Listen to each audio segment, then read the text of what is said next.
ఇంకా చైతన్యపరిచి ఓటు వేయాలని అడుగుతున్నాము. ఇలాంటి వీళ్ళు రెడీగా ఉండాలి. మే 13 ఎప్పుడు వస్తుందా, ఎప్పుడు వెళ్ళి ఎప్పుడు వెలువడి వేసుకున్నాను అని రెడీగా ఉండాలి. ఉన్నారో లేదు, గట్టిగా పెట్టింది, ఓట్లు పడే సమయం లేదు. సో ఇప్పుడు మేము వాళ్ళ చేనేత వస్త్రాల గురించి తెలుసుకోవడానికి వాళ్ళు ఇక్కడికి వస్తున్నామని తెలిసి మా పాటికి వాళ్ళు ఉదయం వెళ్ళాము. అసలు చేనేత కార్మికులు నేసే దాని గురించి వాళ్ళకి ఏ ఇబ్బందులు ఉన్నాయో తెలుసుకోవడానికి వెళ్ళినప్పుడు నేను ఎంతో జానకి గారు ఇక్కడ స్టేజ్ మీద ఉన్నారు, వాళ్ళు తీసుకెళ్లారు. ఇవాళ మేము కట్టుకున్న చీరకు ఒక ప్రత్యేకత ఉంది. ఈ చీరని మమ్మల్ని గౌరవించడానికి నేను ఈ చీర కట్టుకొని వచ్చాను. నాకు ఈ చీర వీవర్శాలలో మన లోకేష్ గారు స్థాపించే వీవర్శాలలో నాకు బహుమతిగా ఇచ్చారు. ఇవాళ ఉదయం ఇచ్చాను. ఇది చూసారా, వీళ్ళు దీనితో నన్ను సత్కరించారు వెళ్ళినప్పుడు స్వాగతం పడికి. సో ఈ లూరు నుంచి ఈ చీర తయారు చేయడానికి ఎంతో మంది మధ్యలో కష్టపడుతున్నారు. ఆ కష్టాన్ని వాళ్ళు కళ్ళారా చూస్తాము.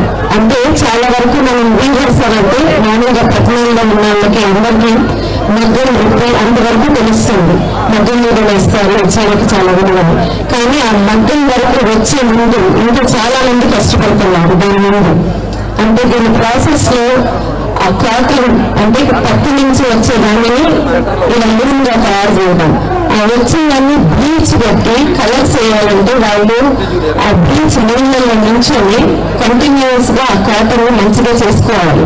అప్పుడు దానికి రంగు పడుతుంది.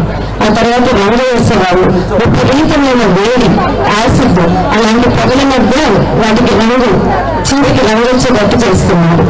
ఆ తర్వాత మళ్ళా ఆ దారాన్ని స్మూత్ గా అవడానికి ఆశ, మరాశ, దాని మీద ఆడవాళ్ళు ముఖ్యంగా ఆడవాళ్ళు చేస్తున్న పని ఎంతో బరువుగా ఉంది. ఆ మిషన్ తిప్పడానికి చూసాము.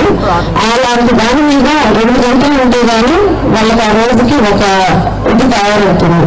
సో అది తయారు చేస్తున్నారు. ఏంటి వాళ్ళు వేరే పనుల మధ్య.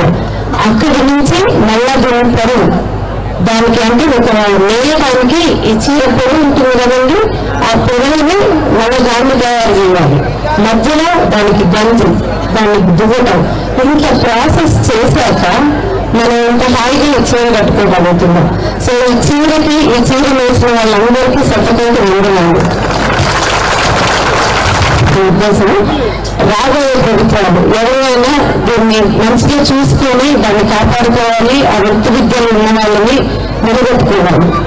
సో ఈ చేసిన మిగతా వాళ్ళని కూడా వాళ్ళకి ఆసరా కలగాలి. సో వాళ్ళు నేను వెళ్ళినప్పుడు అడుగుతున్నారు. అంటే నేను వాళ్ళతో మాట్లాడుతూ ఉన్నాను ఇబ్బందుల గురించి, హెల్త్ ఇష్యూస్. నేను డాక్టర్ని కాబట్టి ఫస్ట్ అదే అడిగాను, మీకు ఆరోగ్యంగా ఎలా ఉంటుందో బీచ్ లో యాసిడ్ పక్కన ఉంటే. సో వాళ్ళు చాలా తొందరగా ఏజ్ వచ్చేస్తుంది వాళ్ళకి. ఈ పనులు చిన్నప్పటి నుంచి చేయడం వల్ల చాలా త్వరగా వాళ్ళకి ఏజ్ వస్తుంది. అందుకే మనం మేనిఫెస్టోలో చూస్తాం 40 ఏళ్ళకి పెన్షన్, 50 ఏళ్ళకి పెన్షన్ అని. అది కారణం. సో మనం అడిగి తెలుసుకోవాలి ఎందుకు పెడుతున్నారు నాయకులు అనేది. సో 50 ఏళ్ళకి కొన్ని వృత్తిని చేసుకునే వాళ్ళకి అంతకన్నా చేయలేరు. సో వాళ్ళకి ఆ పెన్షన్ అవసరం ఉంటుంది, ఒక ఆసరా. ప్లస్ ఈ రంగు వేసే వాళ్ళంటే వీళ్ళకి ఎంతో సంపాదిస్తారు అనుకుంటున్నారు.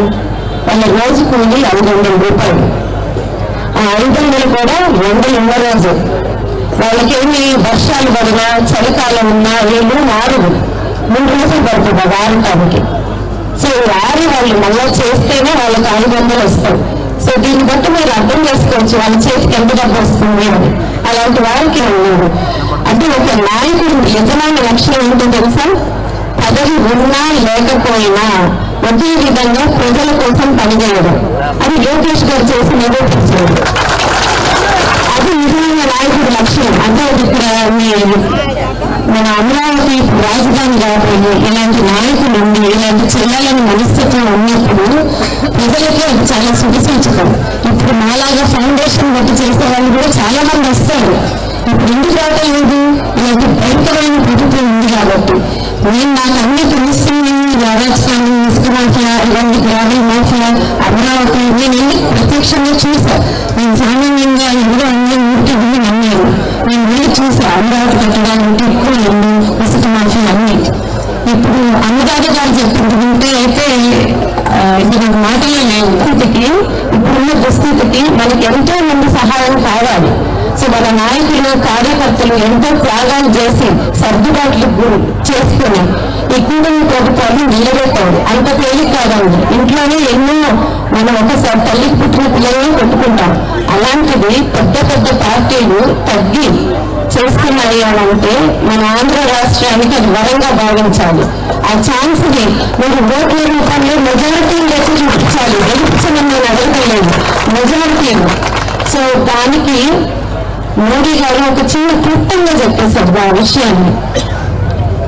మోడీ గారి భరోసా, బాబు గారి నేతృత్వం, పవన్ కళ్యాణ్ గారి వివేకం, ఈ మూడు కలిసినే రాబోయే ప్రభుత్వం. ఇంకా అంతకన్నా గొప్ప ఏముంది?